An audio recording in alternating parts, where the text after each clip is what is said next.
তার রুহের মাগফেরাত কামনায় দেশব্যাপী দোয়া মোনাজাত ও শাহবাগে বিক্ষোভ মিছিল করছে ইনকিলাব মঞ্চ। বন্ধ রয়েছে শাহবাগ থেকে সায়েন্স ল্যাব ও বাংলা মোটরমুখী যান চলাচল। বিস্তারিত জানাতে যুক্ত আছেন রাজু আহমেদ।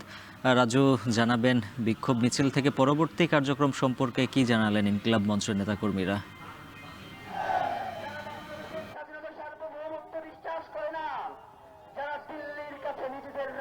উজ্জ্বল, জানিয়ে রাখবো যে দুপুরে এখানে মিছিল নিয়ে আসার পর অবরোধ ঘোষণা করে ইনকিলাব মঞ্চ এবং সেই অবরোধ কর্মসূচি দুপুর 2টা থেকে এখন পর্যন্ত চলছে এবং এর মধ্যে ইনকিলাব মঞ্চের পক্ষ থেকে নানাবিধ ঘোষণা এসেছে। তো সবথেকে বড় ঘোষণা যেটি, যে যতক্ষণ পর্যন্ত ওসমান হাদির হত্যাকারীদের গ্রেপ্তার করে আইনের মুখোমুখি করা না যাবে, বিচারের মুখোমুখি করা না যাবে, ততক্ষণ পর্যন্ত এই শাহবাগ না ছাড়ার ঘোষণা দিয়েছে তারা।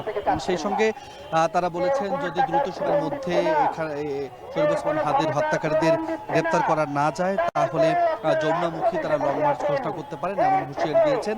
একই সঙ্গে তারা ক্যান্টনমেন্টমুখী লং মার্চের ঘোষণারও হুঁশিয়ারি দিয়েছেন। সেই সঙ্গে আরেকটি তথ্য জানিয়ে রাখতে, আগামীকাল ঢাকা বিশ্ববিদ্যালয়ের একটি পরীক্ষা রয়েছে এবং সেই সঙ্গে তারেক রহমান সকাল 11টা নাগাদ শরীফ ওসমান হাদির কবর জিয়ারত করতে আসবেন।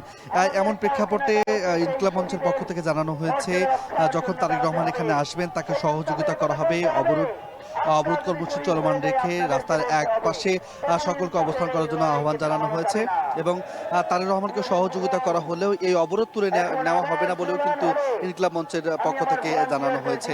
আর সেই সঙ্গে সরকারের পক্ষ থেকে যে কোনো একজন উপদেষ্টাকে এখানে এসে ওসমান হাদির হত্যাকাণ্ডের ব্যাপারে সকল বিষয়, অর্থাৎ কেন এখনো আসামি গ্রেপ্তার করা যায়নি, কেন তাকে নিরাপত্তা দেওয়া যায়নি, আসামিরা এখন কোথায় আছে, কেন তাদেরকে পালিয়ে যেতে দেওয়া হলো, এবং সার্বিক বিষয়ে এবং তদন্তের সার্বিক ঘটনাগুলোকে নিয়ে বিস্তারিত জবাবদিহিতা এখানে করতে বলা হয়েছে। অন্যথায় এই অবরোধ কর্মসূচি চলবে বলে কিন্তু জানানো হয়েছে। একই সঙ্গে ইনকিলাব মঞ্চের পক্ষ থেকে সারা বাংলাদেশ থেকে মানুষকে এই শাহবাগে আসার জন্য আহ্বান জানিয়েছে ইনকিলাব মঞ্চের সদস্যরা এবং ইনকিলাব মঞ্চের সদস্যদের পক্ষ থেকে যেমনটি জানানো হয়েছে যে এই অবরোধ কর্মসূচি আগামীকাল চলবে। এখানে যারা রাতে অবস্থান করবেন, রাতেও যেহেতু এখানে শাহবাগ তারা ছাড়বেন না, রাতে যারা অবস্থান করবে তাদের জন্য খাবার এবং কম্বলের ব্যবস্থা করা হবে। উজ্জ্বল, এই ছিল এখন পর্যন্ত শাহবাগ থেকে আমার কাছে সর্বশেষ। রাজু আহমেদ জানাচ্ছিলেন ইনকিলাব মঞ্চের অবরোধের সবশেষ খবর। দেখছেন এখন রাত।